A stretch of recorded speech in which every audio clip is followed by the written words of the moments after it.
What's going on, everybody? Welcome back to another video. Today we are breaking down the week 6 schedule. We're going to be talking about the teams with the best schedules, the worst schedules, and the streamers that are going to help you maximize your games and potentially put up a lot of fantasy points.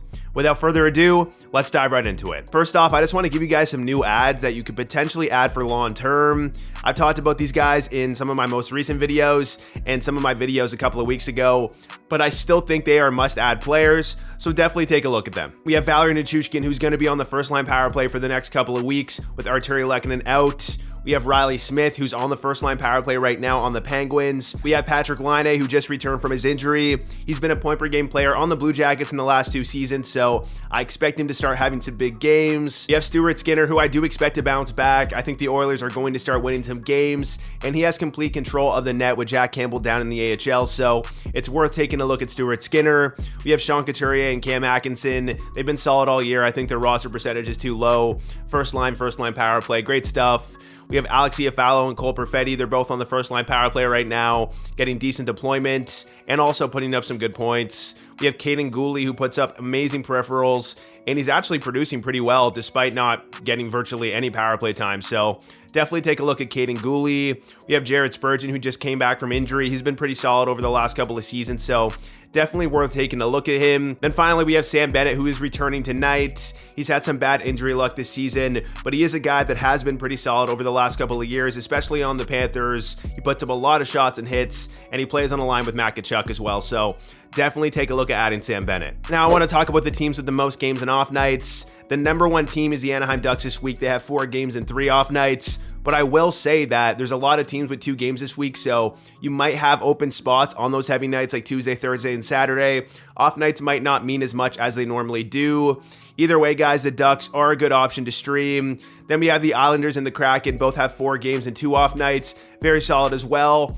And then the last 4 teams, we have the Blues, the Vegas Golden Knights, the Pittsburgh Penguins, and the Columbus Blue Jackets. They only have 1 off night, but like I said, it might not matter. They all play 4 games, and I would say specifically the Blues is a team that you're going to want to look at. They have some really easy opponents this week, as you guys can see, a 3.32 opponent goals against average, so I could see players like Jordan Kyrou, Pavel Buchnevich, Robert Thomas, Braden Shen, these type of players putting up a lot of points this week, so definitely take a look at those players. Moving on, we have the teams with the least amount of games, and like I said, there are many teams that only play 2 games this week, including one team that only plays once in the New York Rangers, so very tough if you have a lot of players on these teams. You might have to make some tough drops, but it just depends on how good the player is going to be.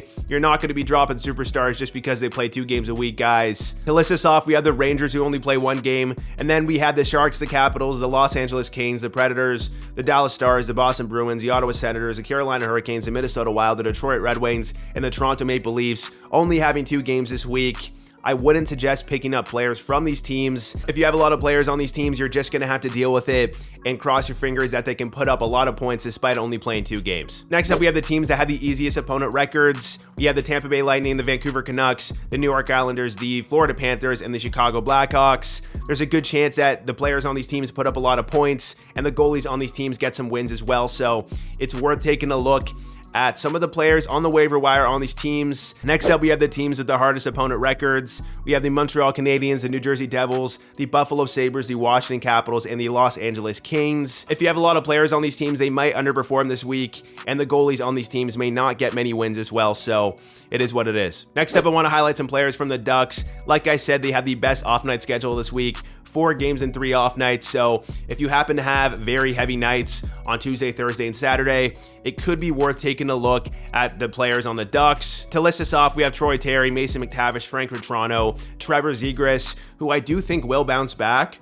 I'm not saying he's going to be the greatest fantasy player, but I would take a look at Trevor Zegras in the next couple of weeks. There's a good chance that he starts putting up some big nights. We'll see how it plays out. We have Leo Carlsson, who's playing absolutely fantastic. He had a hat trick the other night. Alex Killorn, who's getting top line minutes. Ryan Strome, and Pavel Mintyukov. Then we have some Islanders players, 4 games and 2 off nights, pretty solid, decent opponent goals against average as well. We have Brock Nelson, Matthew Barzal, Bo Horvat, Kyle Palmieri, and Anders Lee. Nelson, Barzal, Horvat, and Palmieri are all on the first line power play. Anders Lee isn't, and he's been struggling a lot. However, Anders Lee's shooting percentage is pretty low, so I am expecting some bounce back very soon. I think a lot of these players are decent streams this week, so definitely take a look at them. Then we have some Kraken players that you could stream. Similar to the Isles, they have 4 games and 2 off nights. We have Jared McCann, Matty Beniers. Beniers is a guy that I really do think is going to bounce back very soon. I'm not the biggest fan of him in fantasy, but his low production is not sustainable, guys. He's going to score some goals, and it could be this week. We have Oliver Bjorkstrand, Jaden Schwartz, Eli Tolvanen, Yanni Gord, and Jordan Everly. Finally, I want to give you some other great streaming options. These players play 4 games, and like I said earlier, it might not matter that they don't have a lot of off nights because there's so many teams that only play 2 games this week, so definitely take a look at these players. Make sure you check your schedule to see if you can fit them in.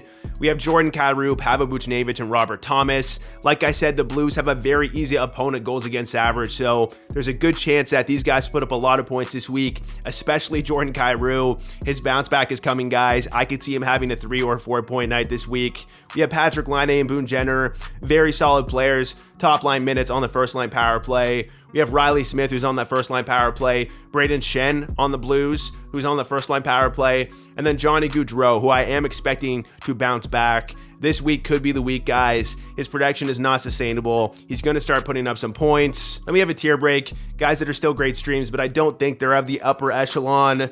We have Chandler Stevenson, who's going to be coming back from an injury, but he gets time on the first line power play, which is pretty solid. We have Ricard Raquel and Brian Rust, who have the ability to put up some big nights, but they're not on the first line power play right now. Then we have Justin Falk. He's pretty decent. He puts up good peripherals. I can see him having a good week with the St. Louis Blues schedule. Then we have Adam Fantilli, who's getting decent deployment, and I think he has a lot of potential, so there's always that breakout that could happen at any time.